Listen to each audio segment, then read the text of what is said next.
There is only one Earth, not one planet for nature and another for humans. However, it seems that our planet is being treated as a distant backdrop in most people's lives. Yet everything we use and eat has either been mined or grown. In search of the raw materials to create these objects and support our daily lives, humans have left a footprint over the entire planet. All urban areas are intrinsically dependent on the surrounding nature to provide them with necessary resources and to assimilate the wastes that are generated. Urbanized areas cover about 20,000 square kilometers of Canada, only 0.2% of the total land. Canada is, nevertheless, a highly urbanized country because 81% of its population, about 22 million people, lives in cities and towns. Nature is often considered something that exists far away from cities.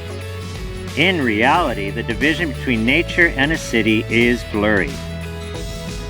There is nature all around our cities, even inside our own homes.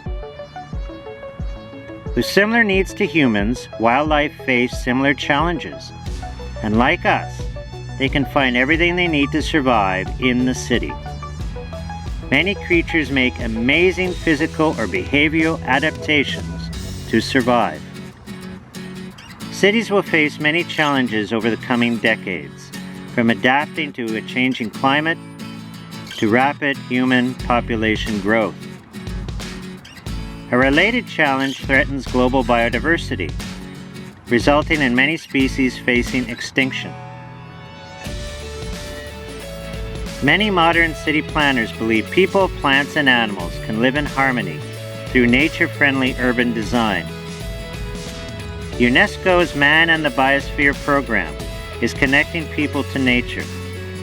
Biosphere reserves have three interconnected functions: protecting bio and cultural diversity, fostering economic and human development, and serving as a site for environmental education, training, and research. There are currently 714 biosphere reserves in 129 countries. The cities of Ottawa and Gatineau would be excellent candidates for UNESCO's Man and the Biosphere program. Ottawa and Gatineau residents are passionate about their green spaces. Mud Lake, Lac Leamy Park, McCown Marsh, Petrie Island, Fletcher Wildlife Garden, Gatineau Park, and Mer Bleu, to name a few. Plans to allow movement through green corridors will continue with a focus on quality and sustainability. The Ottawa Carleton District School Board operates two outdoor education centers: McSkimming Outdoor Education Centre in Ottawa's East End and the Bill Mason Centre in the West. 22,000 elementary and secondary students attend the centers annually. Saint Laurent Academy School has been promoting its partnership with the Beechwood Cemetery with the McCown Marsh Biodiversity Project for almost 20 years. School children continue to use this outdoor space in the center of Ottawa as a center for outdoor education. Over 1,500 species of life have been identified at McCown Marsh. The Ottawa Field Naturalist Club, founded in 1863, is the oldest natural history club in Canada.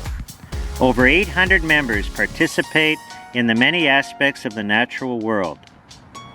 Many of their members provide a wide array of educational opportunities, from birding to botanizing, investigation to publication, conservation to cooperation.